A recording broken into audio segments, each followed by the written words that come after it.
नमस्कार, news 18 India देख रहे हैं आप और मैं हूं आपके साथ शिवानी पांडे। आज 18 दिन हो चुके हैं, लेकिन अब भी महायुद्ध की जंग लगातार जारी है और ना रूस पीछे हट रहा है, ना ही यूक्रेन अब उसकी शर्तों को मानने के लिए तैयार है। ऐसे में एक बड़ी खबर जो निकलकर सामने आ रही है, यूक्रेन पर प्रधानमंत्री मोदी की हाई लेवल बैठक इस वक्त चल रही है। सुरक्षा तैयारियों पर यह समीक्षा बैठक चल रही है। दुनिया के ताजा हालात पर वहां पर इस बैठक में चिंतन और मंथन किया जा रहा है। यूक्रेन पर प्रधानमंत्री नरेंद्र मोदी की हाई लेवल बैठक, क्योंकि लगातार स्थितियां अब बद से बदतर होती जा रही हैं यूक्रेन के लिए, और ऐसे में दुनिया के लिए चिंता का विषय बना हुआ है, क्योंकि केमिकल वॉरफेयर और न्यूक्लियर वॉरफेयर का भी डर सताने लगा है।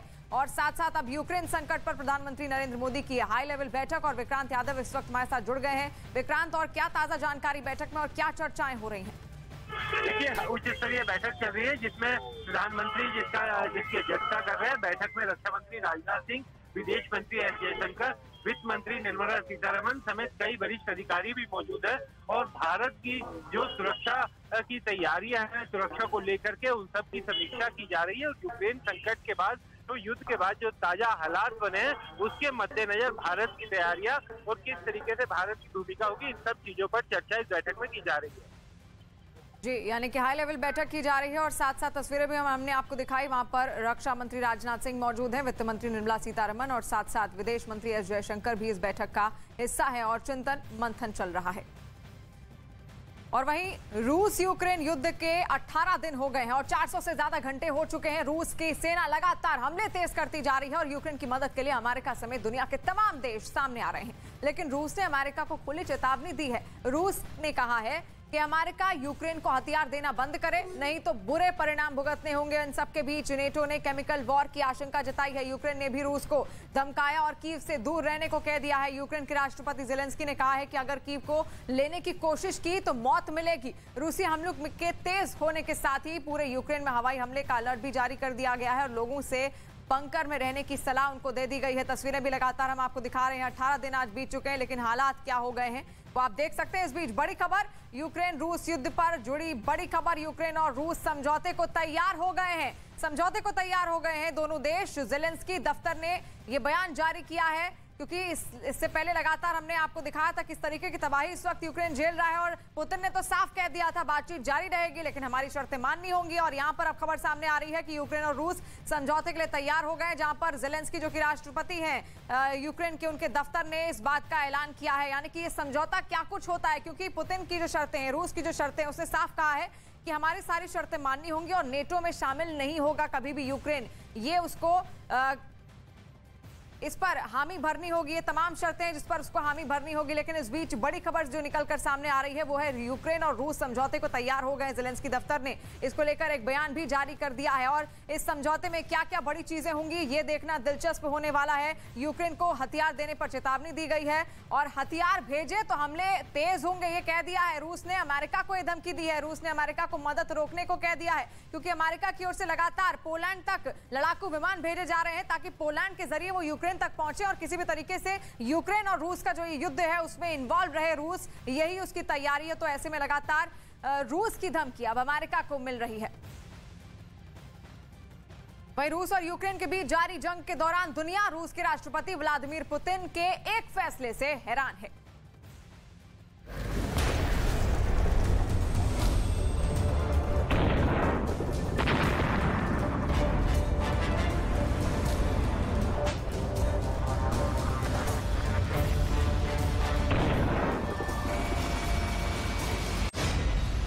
तबाही की कगार पर यूक्रेन।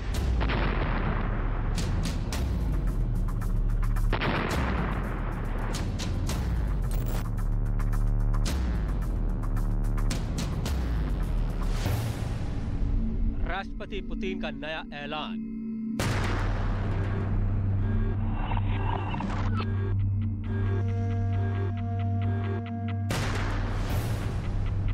रूस के साथ सीरियाई लड़ाके। रूस और यूक्रेन के बीच जारी जंग के दौरान रूस और यूक्रेन दोनों ही जंग जीतने की गरज से नए नए पैतरे आजमा और अपना रहे हैं।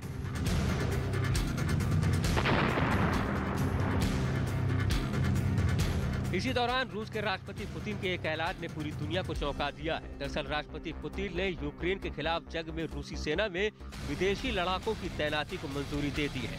यानी अब यूक्रेन पर हमले में शामिल होने के लिए मध्य पूर्व और अन्य देशों से स्वयंसेवी लड़ाकों की रूसी सेना में भर्ती की जाएगी। रूस के रक्षा मंत्री सर्गेई शोइगु के मुताबिक रूस के राष्ट्रपति व्लादिमीर पुतिन के इस फरमान के बाद अब रूस मध्य पूर्व और दूसरे देशों से उन लड़ाकों की भर्ती करेगा जिन्होंने सीरिया में ISIS के खिलाफ लड़ने में रूसी सेना की मदद की थी। रूस के रक्षा मंत्री सर्गेई शोइगु के मुताबिक उनके पास 16,000 से ज्यादा ऐसे लड़ाकों के आवेदन आ चुके हैं जो रूसी सेना का साथ देने के लिए इस जंग में शामिल होना चाहते हैं।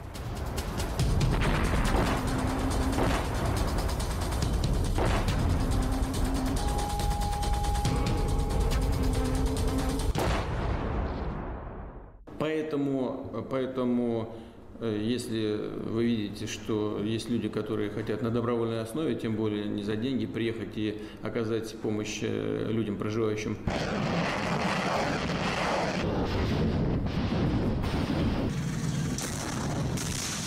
दरअसल शुक्रवार को राष्ट्रपति पुतिन ने रूसी सेना की सुरक्षा काउंसिल के साथ एक बैठक की थी। खबर के मुताबिक इस बैठक में राष्ट्रपति पुतिन ने कहा कि अगर सीरिया और दूसरे देशों के लड़ाके अपनी मर्जी से रूसी सेना का साथ देना चाहते हैं तो ऐसे लड़ाकों को डोनबास इलाके में तैनात कर देना चाहिए।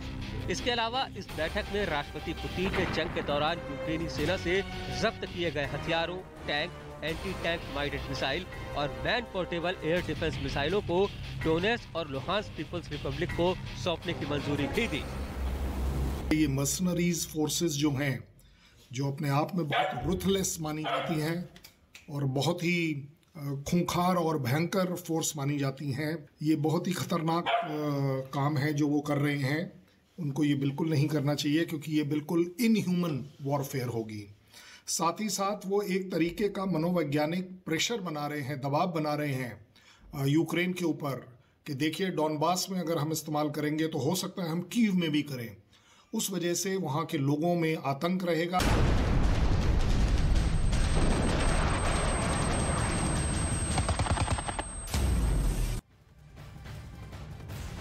और इस वक्त दर्शकों को हम बड़ी खबर बता दें, रूस यूक्रेन युद्ध पर इस वक्त की सबसे बड़ी खबर है। यूक्रेन के सैन्य ठिकानों पर हमला हुआ है। लीव में सैन्य ठिकाने पर हमला किया गया है। ये एक एक करके तस्वीरें हम आपको दिखाएंगे कि भले ही युद्ध के 18 दिन गुजर चुके हों, लेकिन हालात वैसे ही बने हुए हैं। सैन्य ठिकानों को ध्वस्त किया जा रहा है और ये हम जो तस्वीरें दिखा रहे हैं वो एक के बाद एक जो वहां पे बमबारी की जा रही है उसकी ये तस्वीरें हैं। यूक्रेन का कोई भी इलाका हो, कोई भी हिस्सा हो, वो पूरी तरीके से अब खंडर में तब्दील हो चुका है। रूस और यूक्रेन युद्ध का आज 18वां दिन है। रूस ने कीव की पूरी तरह से किलेबंदी कर दी है और फाइनल कब्जे की तैयारी कर रहा है। यूक्रेन के अलग अलग शहरों में रूसी सैनिक जबरदस्त तरीके से तबाही मचा रहे हैं। कई शहरों की तस्वीर पूरी तरीके से बदल चुकी है। हालांकि इन सब के बीच ज़ेलेंस्की की सेना भी जवाबी हमले कर रही है। यूक्रेन का यह दावा है कि उसकी सेना ने रूस को युद्ध में काफी नुकसान पहुंचाया है, लेकिन तबाही की 5 तस्वीरें आपकी टीवी स्क्रीन पर।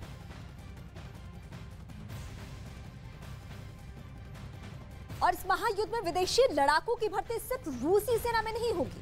ज़ेलेंस्की की अपील के बाद यूक्रेन के कई पड़ोसी मुल्क अपने नागरिकों को यूक्रेन जाकर रूस के खिलाफ जंग में शामिल होने की अनुमति दे चुके हैं। यानी ये युद्ध 18 दिन नहीं बल्कि आने वाले कई हफ्तों तक देखने को मिल सकता है अगर दोनों ने शर्तें नहीं मानी तो। अमेरिकी अखबार वॉल स्ट्रीट जर्नल में छपी एक खबर के मुताबिक रूस और सीरियाई सरकार के बीच काफी अच्छे संबंध हैं। सीरिया की सरकार को भी पुतिन का सीधा समर्थन हासिल है। इसके अलावा सीरियाई लड़ाके शहरी लड़ाई लड़ने में माहिर माने जाते हैं। सीरियाई लड़ाकों को शहर के अंदर घुसकर जंग लड़ने का अनुभव भी है। लिहाजा पुतिन सीरियाई लड़ाकों को रूसी सेना में शामिल करना चाहते हैं। सीरियाई लड़ाकों के जरिए राष्ट्रपति पुतिन कीव समेत दूसरे यूक्रेनी शहरों पर कब्जा करना चाहते हैं। राष्ट्रपति पुतिन के नए फरमान के बाद यूक्रेन के राष्ट्रपति व्लादिमीर ज़ेलेंस्की ने रूस को एक जिद्दी दुश्मन करार देते हुए कहा कि वो अब इस जंग में सीरिया के किराए के कातिलों को शामिल कर रहा है। इसके अलावा उन्होंने अपने देशवासियों से जंग जीतने के लिए एकजुट होकर लड़ने की अपील की।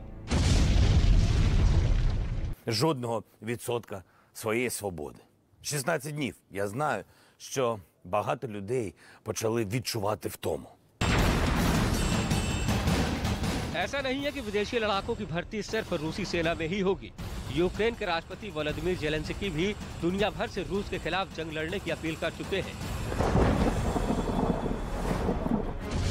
जेलेंस्की की अपील के बाद यूक्रेन के पड़ोसी मुल्क लातविया अपने नागरिकों को यूक्रेन जाकर रूस के खिलाफ जंग में शामिल होने की अनुमति दे चुका है।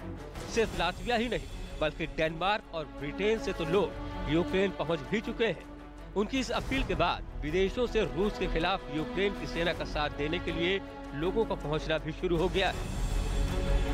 पूरी दुनिया की फोर्सेस को, दुनिया से लोगों को, देशों को इनवाइट किया है कि वो आकर यूक्रेन में लड़ाई लड़ें, क्योंकि ये डेमोक्रेसी की लड़ाई है, दादागिरी की ख़त्म करने की लड़ाई है। तो जिस तरीके का उन्होंने ये इनविटेशन दिया है वो एक तरीके का, एक तो पूरी दुनिया में सपोर्ट लेने का एक अच्छा तरीका है। साथ ही साथ रशिया के ऊपर प्रेशर रहेगा कि देखिए दुनिया की सभी कंट्रीज़ अगर, या कुछ कंट्रीज़ अपने तरफ से ये फोर्सेस भेज रही हैं, वहाँ के नागरिक आकर फोर्स ज्वाइन कर रहे हैं, तो ये अपने आप में एक सेरेमोनियल विक्ट्री हो जाएगी, एक तरीके का प्रेशर हो जाएगा रशिया के ऊपर। राष्ट्रपति पुतिन एक हकीकत नजरअंदाज कर रहे हैं कि यूक्रेन के नागरिक इस जंग में अपना सब कुछ स्वाहा कर देने के लिए तैयार है। यूक्रेन की सरकार ने भी यूक्रेन के 18 से 60 साल तक के मर्दों के देश के बाहर जाने पर रोक लगा रखी है। राजधानी कीव से आई ये वो तस्वीरें हैं जो इस बात की तस्दीक कर रही है कि यूक्रेन के नागरिक आसमान से बरसते बारूद के बीच अपनी जान की परवाह किए बिना रूस के खिलाफ जंग लड़ना चाहते हैं। Бути корисним, хочу допомагати, хочу захищати, хочу відвоювати, хочу, щоб моя сім'я якнайшвидше повернулася в Україну і зроблю це все можливо і якнайшвидше. We know why we defend our country, and our guys that are actually standing there and fighting Russian military forces, they know what they are doing. Those guys, they don't. We know what we are doing, and that's why we will win.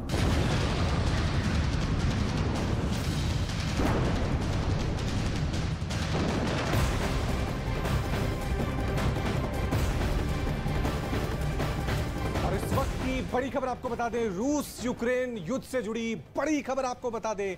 NATO ने यह कहा है कि Ukraine पर chemical हथियारों से हमला रूस कर सकता है। बड़ी खबर, रासायनिक हमले की आशंका नाटो ने यहां पर जताई है। रूस कर सकता है रासायनिक हमला, यानी केमिकल हथियारों से यूक्रेन पर अटैक रूस कर सकता है। लगातार इस तरह की खबरें कई दिनों से चली आ रही थी। अब एक बार फिर नाटो की तरफ से, जो नाटो के महासचिव हैं, उनका ये बयान सामने आया है जिसमें रूस रासायनिक हमला यूक्रेन पर कर सकता है। रासायनिक हमले की आशंका नाटो ने यहां पर जताई है।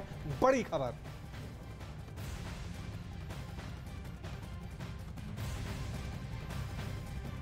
यूक्रेन की तरफ से उनकी सेना का जंगल में गश्त करते हुए एक वीडियो जारी किया गया है जिसमें रात के अंधेरे में स्पेशल फोर्स की एक टुकड़ी पूरी तरीके से मुस्तैद नजर आ रही है,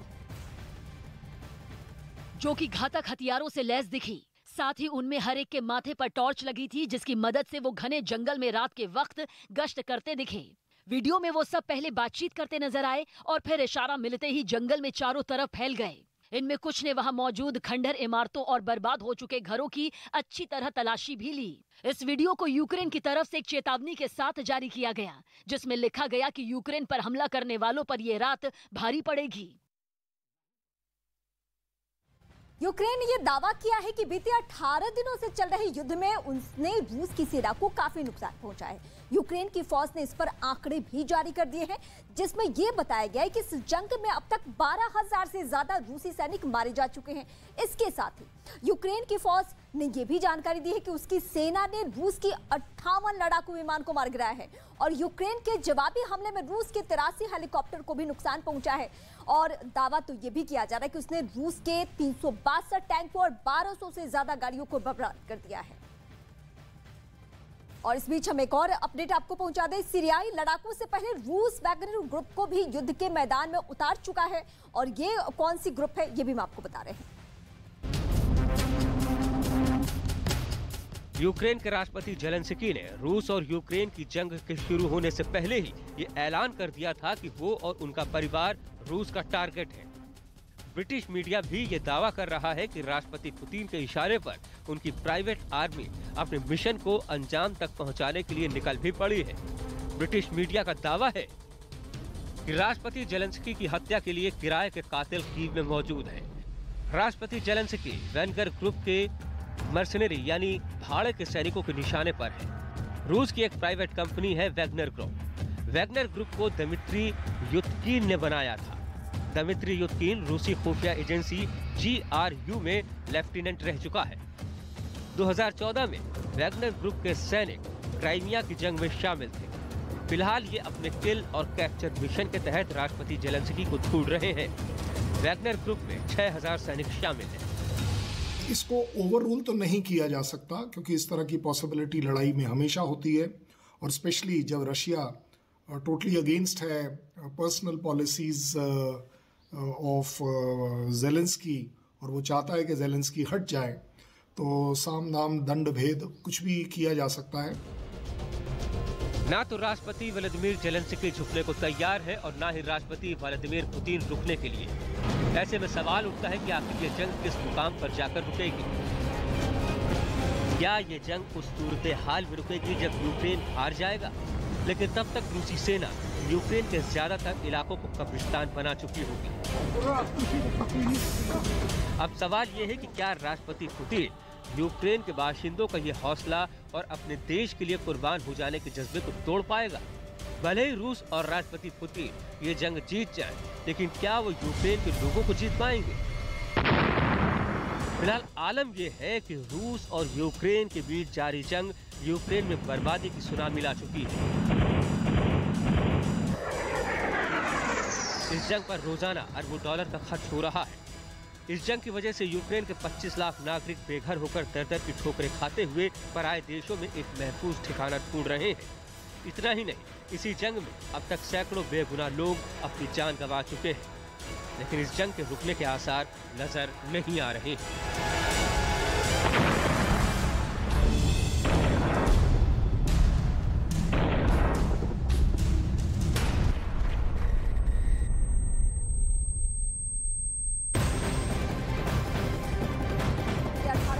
जाने के बाद एक बार फिर से जेलेंस्की की अपील पश्चिमी देशों से।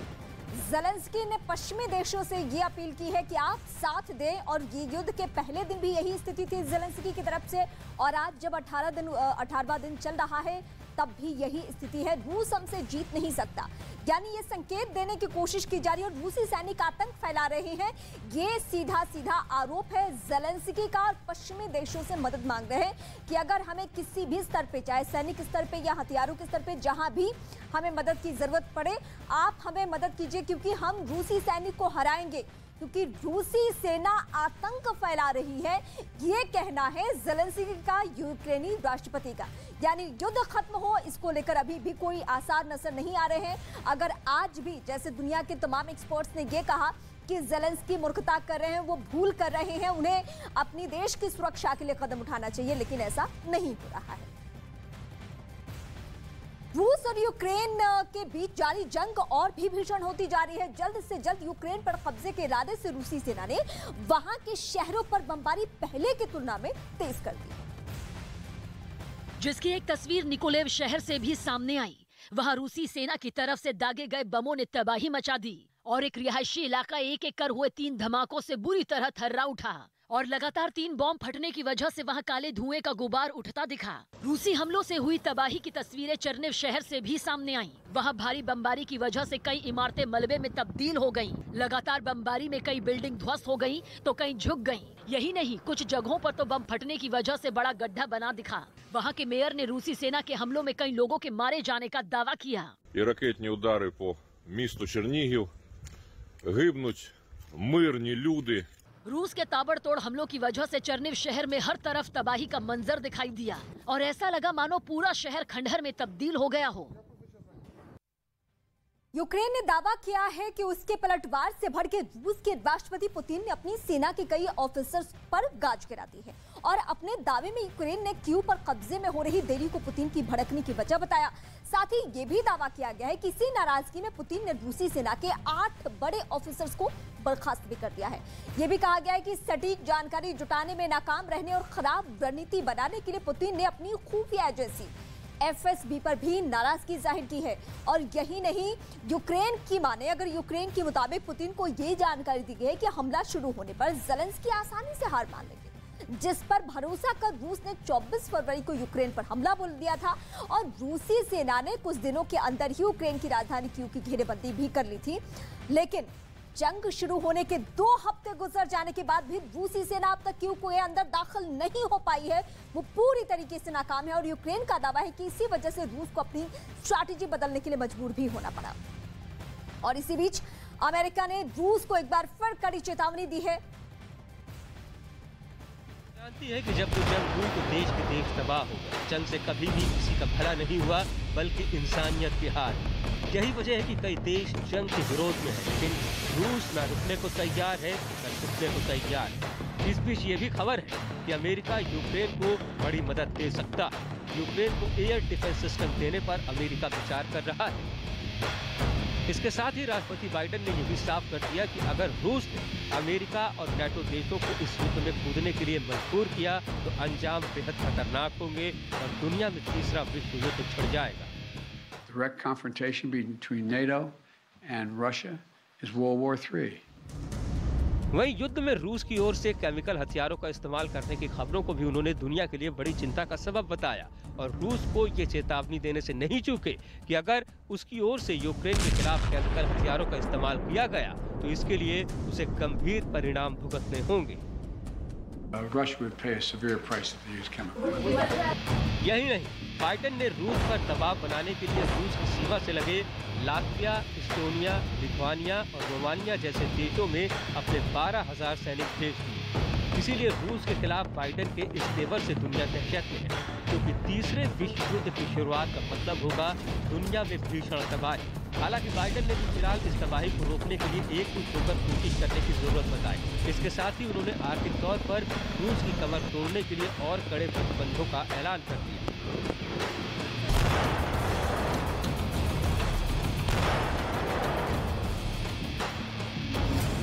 अमेरिका ने रूस पर लग्जरी सामान के निर्यात पर रोक लगा दी, जिसके तहत अमेरिका अब रूस से महंगी शराब, सी फूड और हीरो का आयात नहीं करेगा। इसके साथ ही अमेरिका ने यह भी साफ कर दिया कि जब तक पुतिन अपना रास्ता नहीं बदलते तब तक रूस पर कड़े प्रतिबंध जारी रहेंगे। यही नहीं, बाइडेन ने दावा किया कि प्रतिबंधों की वजह से अमेरिका और इसके सहयोगी देश रूस को दुनिया के मंच पर अलग थलग करने में कामयाब हुए हैं और उन्होंने कड़े आर्थिक प्रतिबंधों की वजह से रूस की अर्थव्यवस्था की कमर टूटने का भी दावा किया, जिसके लिए उन्होंने डॉलर के मुकाबले रूसी करेंसी रूबल लगातार कमजोर होने का दावा किया और बताया कि $1 200 रूबल के रिकॉर्ड के स्तर पर पहुंच चुका है। वहीं बाइडेन ने यह भी कहा कि क्रेडिट रेटिंग एजेंसियों ने रूस की रेटिंग बेहद गिरा दी है, जिसकी वजह से मॉस्को स्टॉक एक्सचेंज को बंद तक करना पड़ा। दूसरी तरफ अमेरिका और पश्चिमी देशों के प्रतिबंधों की आंच को रूस ने अंतरिक्ष तक पहुंचा दिया।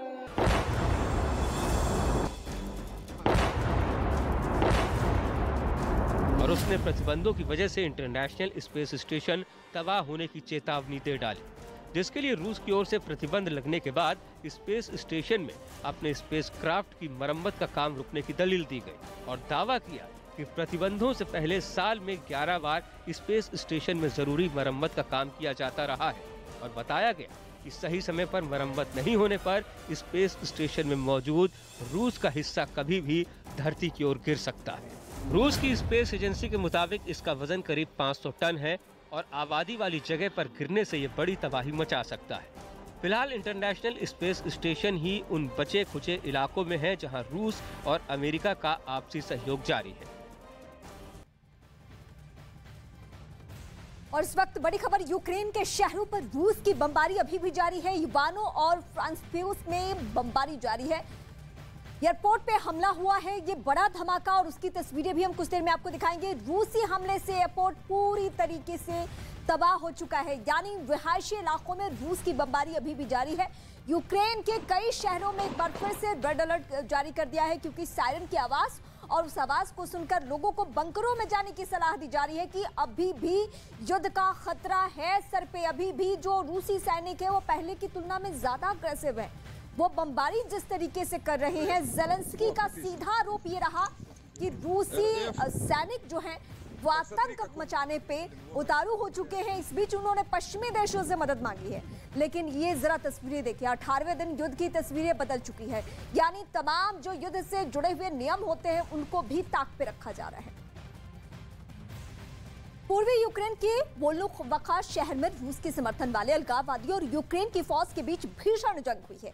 इस जंग में सबसे ज्यादा नुकसान किस किस शहर का हुआ है वो अब हम आपको दिखाने जा रहे हैं, जिसे देखकर कुछ लोगों की आंखें नम हो गईं। वोल्नोवा पर कब्जे के लिए रूस के समर्थन वाले अलगाववादियों और यूक्रेन की सेना के बीच वहां आमने सामने की लड़ाई हुई, जिसमें शहर की ज्यादातर रिहायशी इमारतें खंडहर में तब्दील हो गईं। यहां तक कि शहर का एक पुराना चर्च भी इस जंग की भेंट चढ़ गया। सड़कों पर जले हुए टैंक और मारे गए सैनिकों के शव इधर उधर पड़े नजर आए। इस जंग में जिन लोगों के सिर से छत छिन गई, वो लोग कड़ाके की ठंड में खुले आसमान के नीचे आग के सहारे खुद की जान बचाने को मजबूर दिखे। बताया गया कि शहर पर कब्जे की ये जंग इतनी भीषण थी कि आम लोगों को अपनी जान बचाने के लिए सुरक्षित ठिकानों की ओर भागना पड़ा। इसलिए वहां के ज्यादातर इलाकों में सन्नाटा पसरा दिखाई दिया।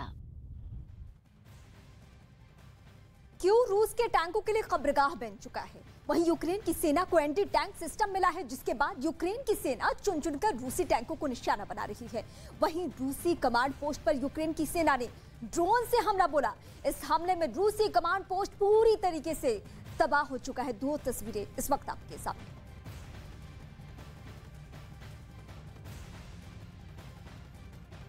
और ये दो तस्वीरें इस वक्त आपके सामने जहां यूक्रेनी सेना की तैयारी अभी भी रूसी सेना से लड़ने के लिए किस तरीके की है वो आपकी टीवी स्क्रीन पर। और दूसरी तस्वीर, रूसी कमांड पोस्ट पूरी तरीके से तबाह हुआ है। यानी यूक्रेनी सेना अगर 18 दिनों तक युद्ध के मैदान में डटे हुए हैं तो यही वजह है जो तस्वीरें बयां कर रही है। रूसी सेना क्यू पर लगातार बमबारी कर रही है। रूसी सैनिकों ने क्यू के बाहरी इलाके क्यू पर मोर्टार दागे हैं। इस बमबारी में यूक्रेन का गोला बारूद डिपो पूरी तरीके से तबाह हुआ है। वहीं रूसी सेना ने फूड वेयर हाउस को भी उड़ा दिया है, जहां शहर के लिए खाने का सामान रखा जाता था। उस इलाके को भी ध्वस्त कर दिया गया है। रूस यूक्रेन के बीच 18वें दिन भी लड़ाई जारी है। यूक्रेन के दूसरे सबसे बड़े शहर खार्किव में रूस ने रिहायशी इलाके में बम बरसाए, जिससे पूरा खार्किव मलबे में तब्दील हो चुका है। बमबारी में गाड़ियां तबाह हो चुकी है, वहीं मकान खंडहर बन चुके हैं। यूक्रेन की सेना भी रूस पर जबरदस्त पलटवार कर रही है। रूसी कमांड पोस्ट पर यूक्रेन की सेना ने ड्रोन से हमला बोला है। इस हमले में रूसी कमांड पोस्ट पूरी तरीके से तबाह हो चुका है। इस ब्लास्ट का वीडियो रूस की सेना ने जारी किया। यूक्रेन के मारियापुर शहर में खौफनाक तस्वीर सामने आई। जगह जगह रूसी सेना बमबारी कर रही है, बम इमारतों पर गिर रहे हैं, हर तरफ मची हुई है तबाही। रूस के टैंक दुकानों पर निशाना साध रहे हैं।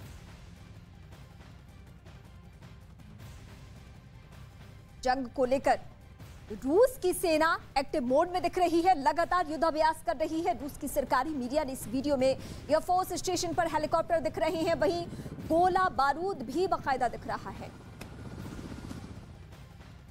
रूस पर यूक्रेनी सैनिकों की बमबारी जारी है। क्यों रूस के टैंकों के लिए कब्रगाह बन चुका है। यूक्रेन की सेना चुन चुनकर रूसी टैंकों को निशाना बना रही है। वहीं यूक्रेन की सेना को एंटी टैंक सिस्टम मिला है। सेना ने जारी किया इस वीडियो में जवान एंटी टैंक सिस्टम उतारते हुए दिख रहे हैं।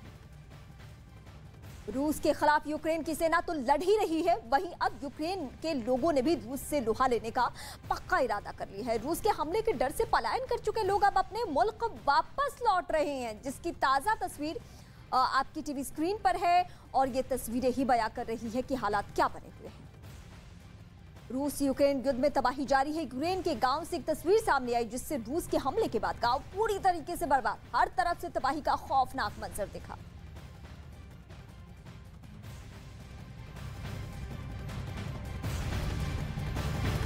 और इस वक्त एक और बड़ी खबर, रूस से जंग पर यूक्रेन का इस बीच बड़ा दावा। 12,000 से अधिक सैनिक मारे जाने का दावा है। रूस के 374 टैंक पूरी तरीके से तबाह किया गया है। 74 लड़ाकू विमान मार गिराने का भी दावा यूक्रेन की तरफ से 86 हेलीकॉप्टर तबाह करने का दावा। यह आंकड़ा 18 दिन की युद्ध की कहानी बताती हुई रूस की 1226 बख्तरबंद गाड़ियां पूरी तरीके से तबाह हो चुकी है। रूस से जंग पर ये ताजा अपडेट, और ये यूक्रेन की तरफ से दावा किया जा रहा है कि हमने 12,000 सैनिक मार गिराए हैं। इसके अलावा हमने क्या कदम उठाया? रूस के 374 टैंक तबाह करने का दावा यूक्रेनी सेना का है। 74 लड़ाकू विमान मार गिराए गए हैं, ये भी दावा यूक्रेनी सेना का है। और तस्वीरें भी इस वक्त आपके टीवी स्क्रीन पर जिसको देखिए आप, और ये जो एक एक तबाही की तस्वीरें, उसमें रूसी सेना को भी नुकसान पहुंच रहा है। ये और बात है कि यूक्रेन के नागरिकों पर बनाई है।